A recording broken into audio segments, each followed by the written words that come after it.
நமஸ்காரம்.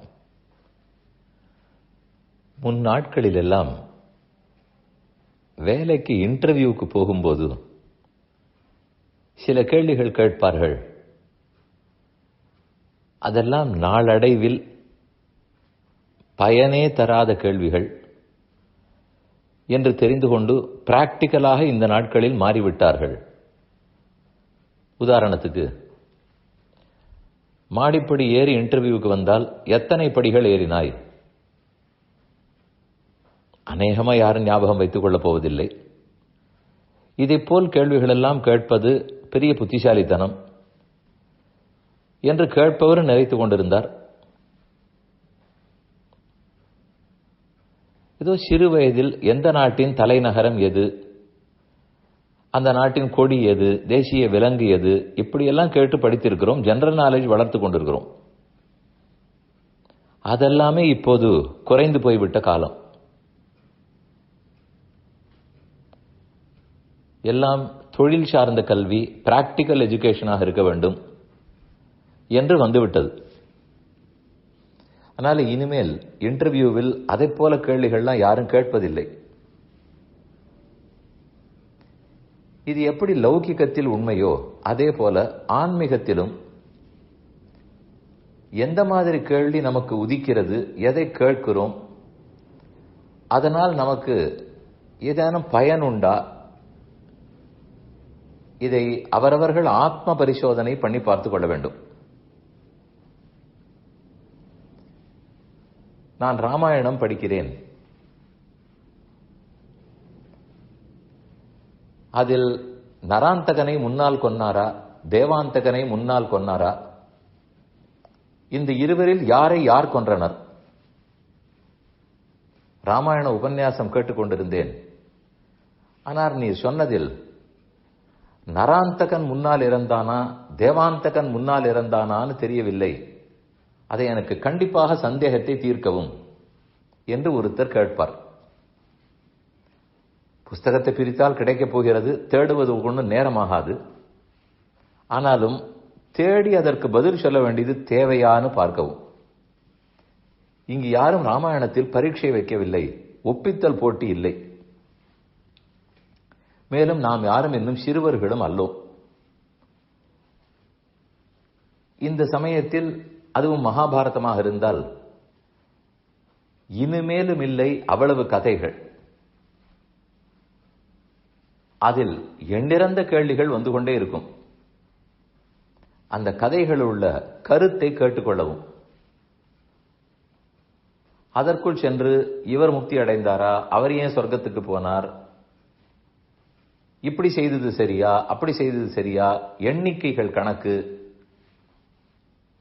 இது முன்னா அது பின்னா, இவர் கல்யாணமானவரா இல்லையா, அவருக்கு எத்தனை குழந்தைகள், இந்த எந்த கேள்வியினாலும் எந்த வேல்யூவும் கூட போவதில்லை. ஆழ்வார்கள் சரணாகதி பண்ணுவார்கள். அப்போது எங்கெங்கோ கதைகளில் இருக்கும் சிலரை இழுத்து பிடித்து, அவரும் சரணாகதி பண்ணார், அவருக்கு எப்படி மோட்சம் கொடுத்தாயோ அப்படி எனக்கும் கொடுன்னு கேட்பார்கள். அந்த கதையை தேடுவதற்கே கஷ்டமாக இருக்கும். யார் அவர், எங்கே இருந்தார்? ஆனால் அதை தேடி பிடித்தால் அவர் ஏழை எளியவராக இருந்து, மிகவும் குறைந்த பக்தி உள்ளவராக இருந்து, அவருக்கே மோட்சம் கொடுத்தாயே எனக்கு கொடுக்க கூடாதான்னு ஆழ்வார் கேட்டிருப்பார். இதையே நாம் பார்த்தால், அவருக்கு ஏன் கொடுத்தாய், அவருக்கு கர்மயோகம் ஞான யோகம் இல்லையே, ஆனாலும் எதற்காக கொடுத்தாய்னு நம்ம புத்தி கேள்வியை கேட்கும். ஆனால் ஆழ்வார்களோ அவருக்கே கொடுத்தாயே அடியேனுக்கு கொடுக்க கூடாதா, அதைவிட சுமாராக கூட நான் இருக்கிறேன், ஆனால் ரொம்ப சுமாரானவர்களுக்கும் கொடுக்கிறாய்னு தெரிகிறதே, அதில் இருக்கிறதிலேயே தாழ்ந்தவன் யான் தானே, அதனால் எனக்கு கொடுத்தால் உனக்கு பெருமைதானே என்றுதான் கேட்பார்கள். அதனால்தான் ஆழ்வார்கள் பாசுரங்களில் நிறைய இதிகாச புராண தகவல்கள் இருக்காது, இருக்க தேவையில்லை. அதனால் நம் வாழ்க்கைக்கு பெரிய பயனும் இல்லை. ஆங்காங்கு இருக்கும் கதைகளுக்குள்ளே என்ன கருத்து இருக்கிறதுன்னு தெரிந்து கொள்வோம். கண்டிப்பா சிறுவர்களுக்கு தேவை இருக்கலாம், அவர்களுக்கு அதை போல் கேள்விகள் உதிக்கும். ஆனால் நம் போல் வயதானவர்களுக்கு அந்த கேள்விகளால் பிரயோஜனம் இல்லை. விபீஷணனோட கூட 4 பேர் சென்றார்கள். 4 ராமன் ஏற்றுக்கொண்டார். அப்புறம் அவர்களுக்கு என்ன ஆயித்துன்னு கதையில் இல்லை, தெரியாது.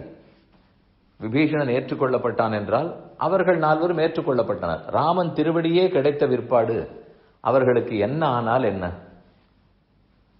அங்கு தெரிந்து கொள்ள வேண்டிய ஒரே கருத்து, விபீஷணனை பற்றி வாதம் பிரதிவாதம் நடந்தது. ஏற்றுக்கொண்டான் ராமன். ஆனால் கூட வந்த 4 பேரை பற்றி ஒரு கேள்வி கேட்கப்படவில்லை. உடனே உள்ளே சேர்த்துக் கொள்ளப்பட்டார்கள்.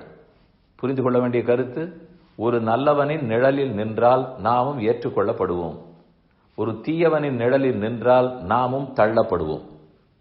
இதற்கு மேல் அவர்கள் 4 பேருடைய பேர் என்ன, கோத்திரம் என்ன தெரியாது. கண்டிப்பா உத்தரகாண்டத்திலே அவர்கள் 6 என்ன உறவு எல்லாம் உள்ளது. நான் சொல்ல வந்தது, படிக்கும் போது நமக்கு மிகுந்த நேரம் இல்லை. நிறைய படிப்பதற்கு இருக்கிறது, நேரம் குறைவாக இருக்கிறது, வாழ்க்கை வேகமாக ஓடுகிறது. அதனால் கருத்தை எடுத்துக்கொண்டு அதற்கு மேல் உங்களுக்கு முழு நேரம் இருக்கிறதா, ஆராய்ச்சியே பண்ணலாம், யாரும் தடுக்கவில்லை. அதற்கு வேண்டிய வெள்ளத்தை போன்ற தகவல்கள் உங்களுக்கும் கிடைக்கும்.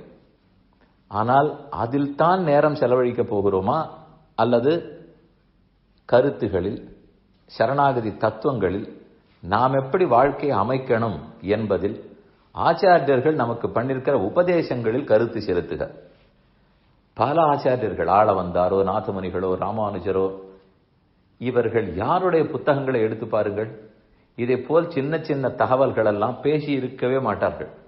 இவர்களாரு அவர்களாரு எதுவும் இருக்காது. பீஷ்மாச்சாரியர் மிகவும் சிறந்தவர். அவருடைய முன்கதை என்ன தெரியும். காங்கேயன் கங்கைக்கு மைந்தனாக பிறந்தார், புரிகிறது. அவர் சென்றார், சூளுரைத்தார், கல்யாணம் பண்ணிக்கொள்ளவில்லை. தசரதனுக்கு ராமனுக்கு முன்னே பிறந்த ஒரு பெண் இருக்கிறது என்று சொல்றார்களே, இருக்கிறாளா? புத்தகத்தை பார்த்தால் காணோம், தேடி பார்க்கலாம், எங்கானும் ஏதானும் இருக்கலாம்.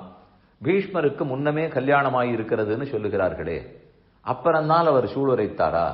அவர் குழந்தை இருந்ததா? தேடி பார்க்கலாம். பீஷ்மரிடத்தில் தெரிந்து கொள்ள வேண்டியது சஹஸ்ரநாமத்தை. அவர் எப்படி போரிட்டார், ஆனாலும் அகிம்சாவாதியாக இருந்தார் என்பதை. அவரிடத்துல பார்த்து நடக்கக்கூடாதது, ஒரு பெண்ணுக்கு பரிபவம் ஏற்படும் போதும் பார்த்து கொண்டு சும்மா இருந்தார், அது கண்ணனுக்கே பிடிக்கவில்லை. அதை போல் நாமும் சும்மா இருக்கக்கூடாது. இப்படித்தான் நாம தெரிந்து கொள்ள முடியும். அவ்வளவுக்குத்தான் இப்போது நேரம் இருக்கிறது. அதன்படிக்கு முடிந்தால் முயற்சித்து பாருங்கள்.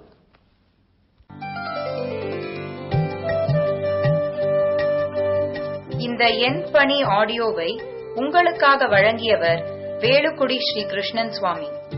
இந்த ஆடியோவை தினமும் உங்கள் மொபைலில் பெற கிஞ்சித் என் பணி KINCHITENPANI